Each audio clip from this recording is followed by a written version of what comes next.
Shalom, terima kasih atas waktu dan kesempatan yang diberikan kepada saya. Saya atas nama Nunin Silende, NIM 2503017, Prodi PKGSD semester 1. Di sini saya menjelaskan resume PDSKI tentang aku percaya kepada Allah Bapa yang Maha Kuasa, Khalik langit dan bumi.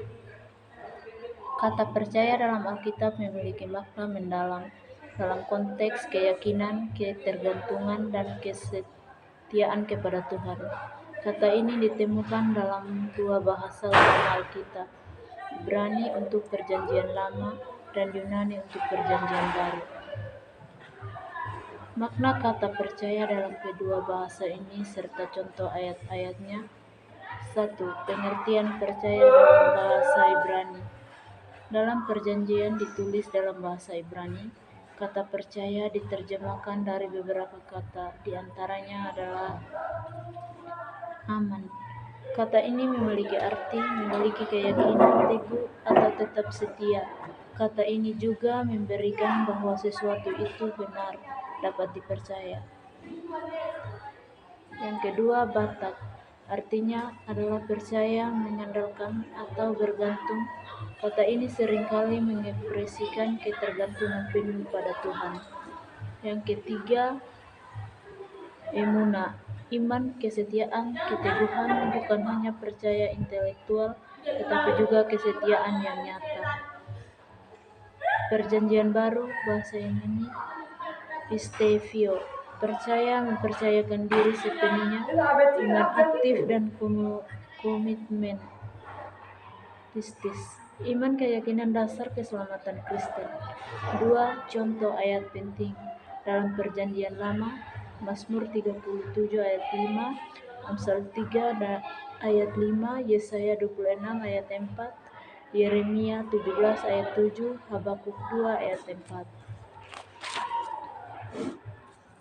Dalam Perjanjian Baru, Yohanes 3 ayat 16, Yohanes 11 ayat 26, Roma 10 ayat 9, Markus 9 ayat 23, Yohanes 14 ayat 1, Galatia 2 ayat 16.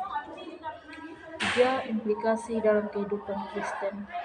Mengandalkan Tuhan sepenuhnya dalam segala situasi, keyakinan teguh tanpa ragu atas janji Allah, membawa damai sejahtera dan menolak ketergantungan pada diri sendiri, membangun hubungan intim dan setia dengan Tuhan. Emuna, iman dan kesetiaan berjalan bersama, menuntut ketaatan, ketekunan, dan kesetiaan hidup kepada Tuhan, dasar hubungan perjanjian antara Tuhan dan umatnya. Pisteu, dalam Perjanjian Baru, iman menyelamatkan melalui Yesus Kristus, hidup dalam penyerahan dan kepercayaan penuh kepada Yesus.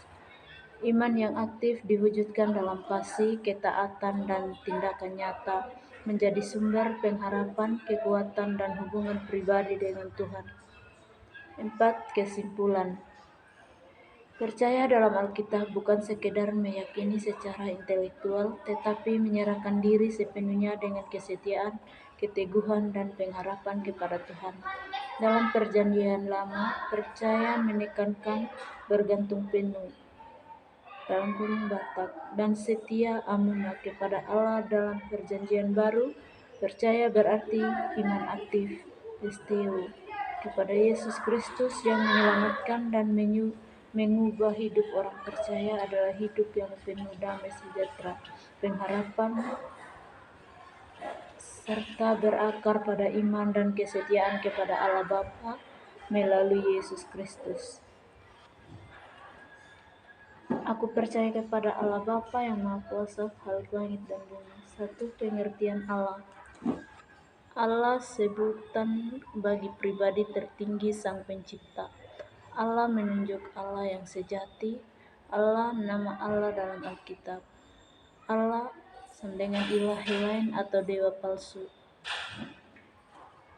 Elohim, nama umum, penguasa, hakim, kuasa. 2. Allah dalam Perjanjian Lama. Kata Allah berasal dari bahasa Ibrani Elohim. Akar kata El sama dengan kuasa atau kekuatan. Elohim berbentuk jamak tetapi menunjuk plural of majestic.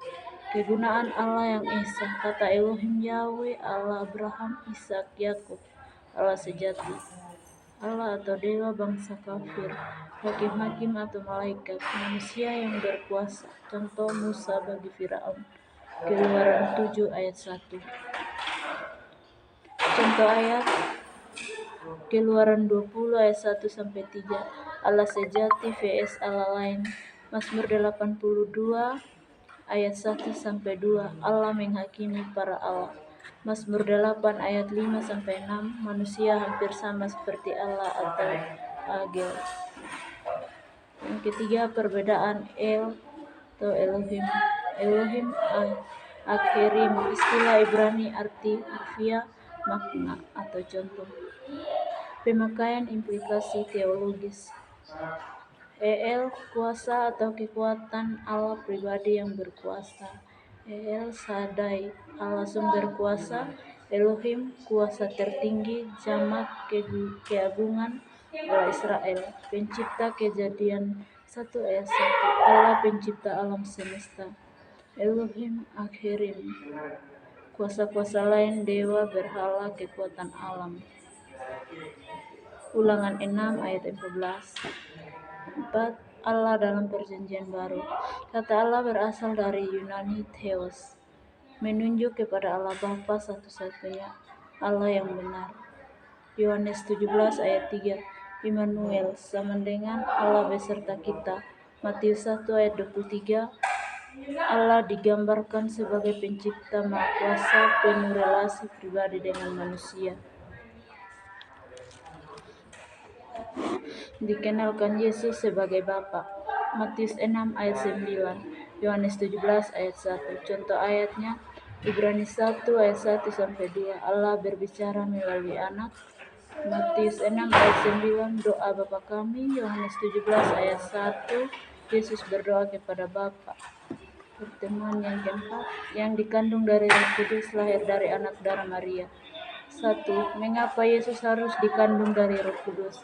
Supaya jelas bahwa kelahiran Yesus bukan hasil hubungan manusia, melainkan karya Allah. 2. Mengapa harus melalui anak darah Maria? Nubuat Perjanjian Lama, Yesaya 7 ayat 14. Seorang alma, gadis atau perawan, akan melahirkan anak dan menamakan dia Immanuel. Maria adalah perawan virgin, sekaligus seorang gadis muda yang belum menikah. 3. Kata kunci Alkitabiah. Allah dalam kurung Ibrani Gasar, garis perempuan muda dalam konteks Perjanjian Lama menurut pada seorang yang belum menikah, arti perawan. Perbedaan istilah Alma dan Betula. Allah menunjuk pada gadis muda yang belum menikah.